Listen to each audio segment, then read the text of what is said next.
Welcome to the XFDA podcast. I'm GunBelt, and today we've got a special guest with us, Jackass, and we're going to talk about his journey in the XFDA and the shooting world. We're going to talk about his buckle. We're going to talk about the holster that he designed. So we've got a lot to go through here. So welcome, Jackass. How are you? Doing great. How Good. are you? It's good to see you. Yeah, I'm good. You too. Yeah. Jackass, can you give us a little outline about your fast straw journey and what you've been doing? Yeah, it's been about probably 9 years ago. I was introduced to fast draw back home, and being a past law enforcement and shot competition in law enforcement a little bit. When I went to this guy's house and he had a shop and had 4 targets set up, I was like, "What is this guy shooting?" You know, because I knew he wasn't shooting lead bullets because the backdrop was the net, the net. And so I walked down and I started picking these wax bullets up, and I was like, "Man, I've never seen these," and I've shot ever since I was a kid. And so I started talking to him, and he started telling me, we shoot fast draw, and would you like to try it? And I did, and I was shooting like 1 second. Really? And I would go into the weaver stance that we were taught in law enforcement. And if a lot of people who have shot for years understand the weaver stance was taught in the military and law enforcement. And it's basically where you square your feet off with your shoulders and you use both hands. Right. And he was laughing. He said, "You can't do that. You can't do that. You got to shoot like Matt Dillon." I was like, "Oh, I got you." So he only lived like 3 or 4 miles from my house. So I started going over there every week, a couple times a week. And the people in the shooting sport know Diamondback Billy, and he was my mentor, and he taught me everything I know, and he's been great. He's supportive, and that's where I started. And it took me. We had nobody that would shoot in the 3s or 4s at that time, and it took me almost 3 years to shoot the 4s. So a lot of practice, a lot of disappointments. Yeah. But you got to keep going. You never give up. Yeah. So I know the XFDA is a big part of your life. You go to a lot of shoots. What do you find out with the XFDA? What do you like about it? What I like about the XFDA in the very beginning, and I've only been shooting XFDA now for 4 years. It's family. It's just so much fun. You don't have the tension. You don't have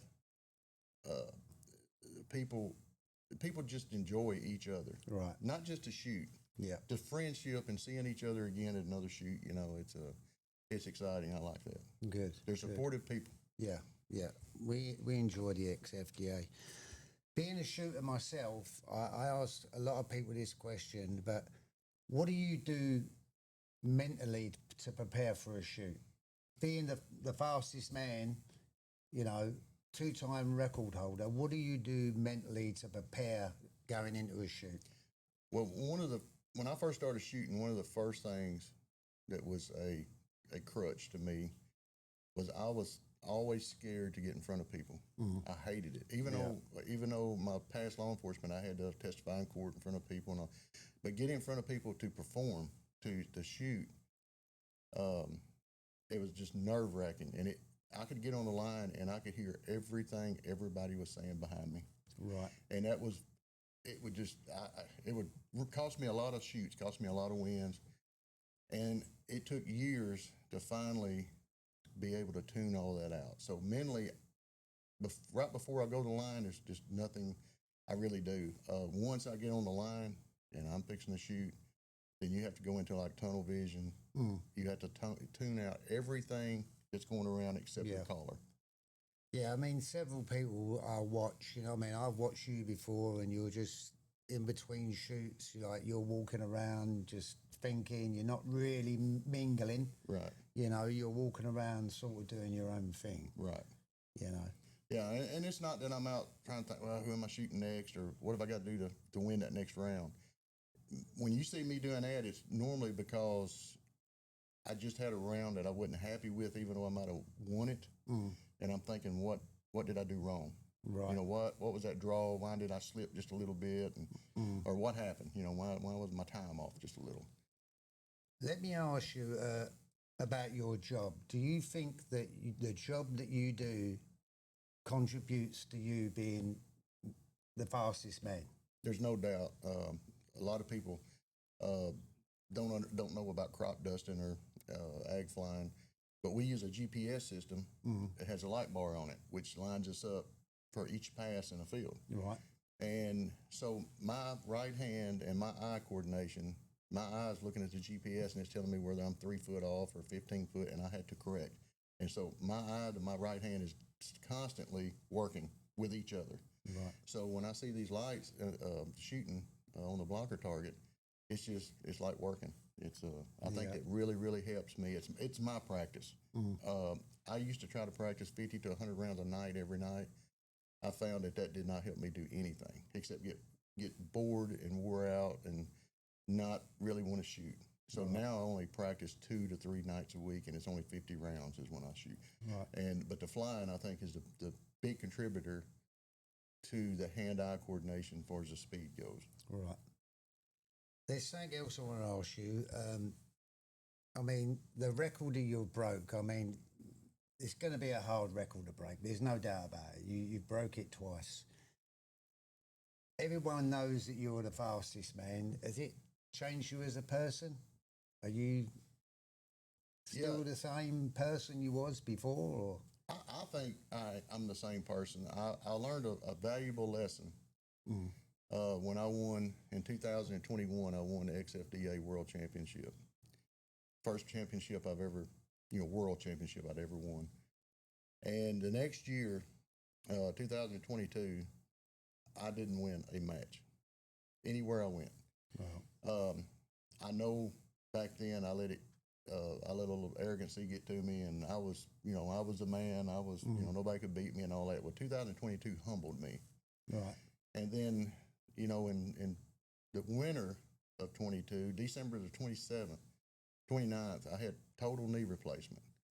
And I tried to shoot a little bit like 7 weeks after the knee replacement. And I can't remember, we were shooting Texas. Can't remember, it's Texas State, I think. And I think I came in third place or in that with 7 weeks prior total knee replacement. All right. Well, then I didn't shoot again until the Worlds in August, and I won the Worlds again. But the key, I think, to that was I was humbled in 22, and the man that humbled me shoots with us today. And everybody knows Ruckus. We know who's Ruckus. Right. Well, I know who Ruckus is. Yeah.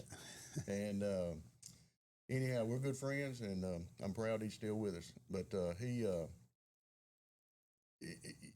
my thing is, I don't care what you win, I don't care what you do, how great you're successful you are in life. If you're not humble, you'll get it taken away from you. All right. And it was me. Wow. What do you think the future is going forward with you in the fast draw world? What do you see coming next? Well, when I started fast draw, all I wanted to do is win one world championship, and and everybody that knows me, I always said I want to break a world record. That was my goal, one time. If I didn't have it before 24 hours, that's all I wanted. Wow. And I've been blessed. I've had it twice. I know somebody's going to beat me. I don't care who you are. I don't care how bad you are. Somebody's coming along. Somebody's going to knock you off that pedestal sooner or later. Yeah, yeah. And I know it's going to happen, and I'm going to be proud for them. What it will do for me is it will make me have another goal, and that's to beat who breaks my world record, to beat their world record. So that in return, that's going to be my next step. And I want to spend more time with the younger people and not just the younger people. I think I've spent some time with you here lately, and we've talked about our draw and how to catch that light, and I want to work with people a little bit more. Yeah, well, as it goes on. I've definitely learned a lot off you with the advice you've given me. Right. I mean, so your advice, giving it to other people, I think will work, especially the younger people, because like I say, the advice you give me, it's worked. So, and I appreciate it. Let's have a look at this lovely buckle you got here. This is the world's fastest time, and this is the buckle that you get. This is the one you gave me when I broke the world record last January in Mississippi. And this belt buckle ever who beats my world record will be presented this belt buckle. This belt buckle is going to travel. Right. And I think we had the agreement if you want to make a copy of it, you can for yourself. Exactly. That's what you've got. Which I did. I have a copy of it. But ever who beats my world record is going to be presented. This is a pretty belt buckle. It's going to be presented that belt buckle. It's pretty neat. And it has your time and your name on the back and the date, does it? Right. Yeah. Yep. It does have that. We'll set her up there. Yep. It's a nice buckle. Yep. That's really nice. So anyway, what I want to get on to now is this piece of art. And tell us about this. You designed this, didn't you? Yes, me working with Tin Can Jack, and I'll try to make this story short because it's a little long. When I first got in fast draw, I used Tombstone holsters out of California, and Nick DeSantis was a exceptional leather maker, no matter what he made. And I shot many matches with his holsters. Well, Nick was from overseas, and during the COVID, he had went back home to see his father that was sick, and as far as we know, he's never returned. So, yeah, and you told me that story right. before. Yeah, I remember that.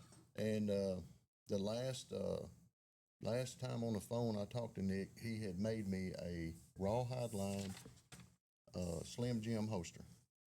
And as far as I know, I have the only Tombstone rawhide line holster there is in the United States. Wow. And I can shoot, as you've seen, I've shot 2 8s and 2 9s with a long gun out of his holster. Yeah. I've seen it. So anyhow, he disappeared.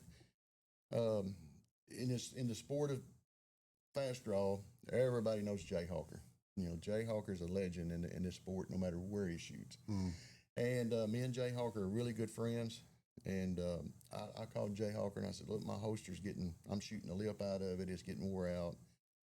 I honestly need somebody that can make me a holster that's rawhide line. And he said, well, I've got a friend in New York State that makes leather holsters, but he's never done a rawhide. But if you'll work with him, I think he'll make you one.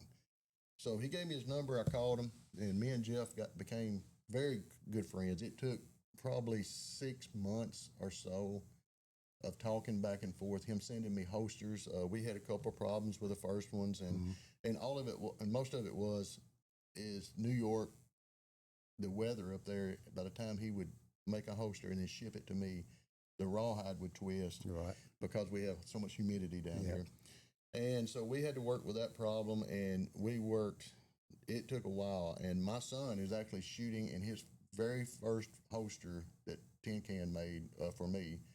That was 100%. It's perfect. I mean, in my opinion, he still shoots out of it today. So from there, we've kind of, for me, we've done a little changes to it, and me and Jeff's been working with each other.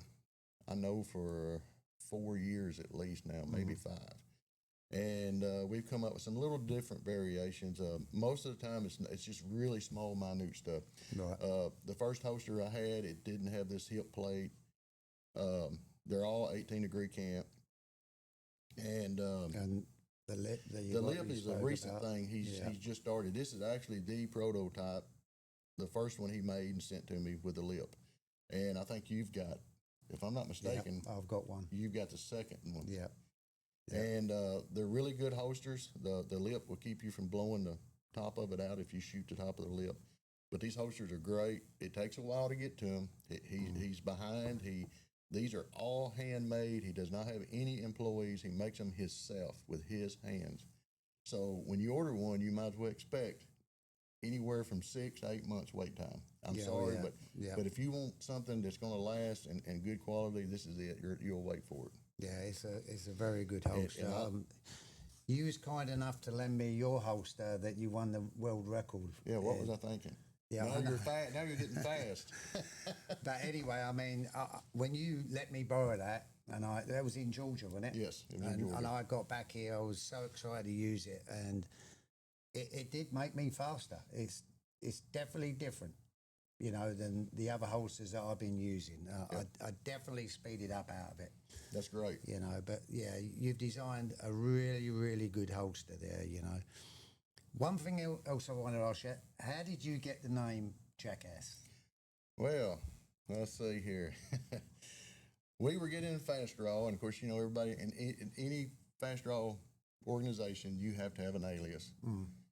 And I really wanted an alias that would work with my job of flying, but they didn't have flying in the cowboy days, so it was hard for us to come up with something.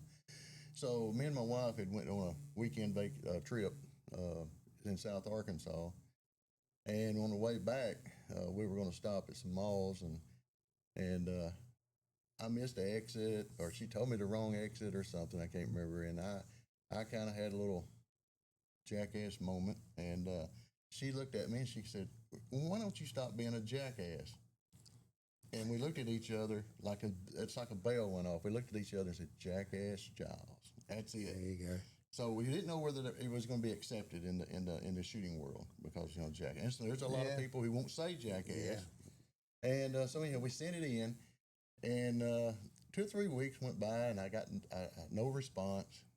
And so I made a phone call, and I said, "Hey, am I going to be accepted, with my alias?" And the lady on the end of the line starts laughing. She said, "We love it. Jackass Jiles." Yeah. And then it's... You've even got your little... Got my emblem right on the side emblem on the front of the holster as well. That's pretty cool. Yeah. So what do you think's going to be the next goal now, though? You know what I mean? Are you just going to carry on shooting and trying to break the record, or are you just going to take it easy? What are you going to do? Well, I'm gonna continue to shoot and continue to try to win everything I shoot. That hadn't changed at all. When I broke the record the first time, I really had no intentions of breaking it a second time. And of course, when I broke it the second time, it was shooting against you. Against me, yeah. And it was a kind of a funny situation. Yeah. And I broke it again, so I'm happy with it. But far as me saying I'm gonna try to break my world record again, that's really not a goal, because it's not near as exciting breaking your own world record as it is breaking somebody else's. Right. Yeah. So if you break the world record, I'm coming after you. Get ready. I think that'd be a little bit of time. Yeah. That's all right. You're getting there. But anyway, Giles, what I want to say is, I'm very happy that you broke the world record with the XFDA, and I think you need to be proud, of being the fastest man in the world 2 times. You're designing holsters. You've done a lot for the shooting world, you know what I mean? And Thank you. Everybody knows you. They do. I don't know whether it's good or bad. They know your personality, and they know that you're the world's fastest man and you have your own holsters. So I'm going to wrap this up. I want to say thank you, Giles. You're welcome. I love shooting with you. Yep. And I'm proud that you're a member of this organisation. I hope you carry on shooting with us and seeing you at lots of shoots. Well, I appreciate you buying it and the way you operate it, and we love it, and I plan on never leaving it. So. All right. Well, thank you. Anyway, we'll catch you guys later. I hope you enjoyed this podcast, and we'll be back with another one soon. Catch you later.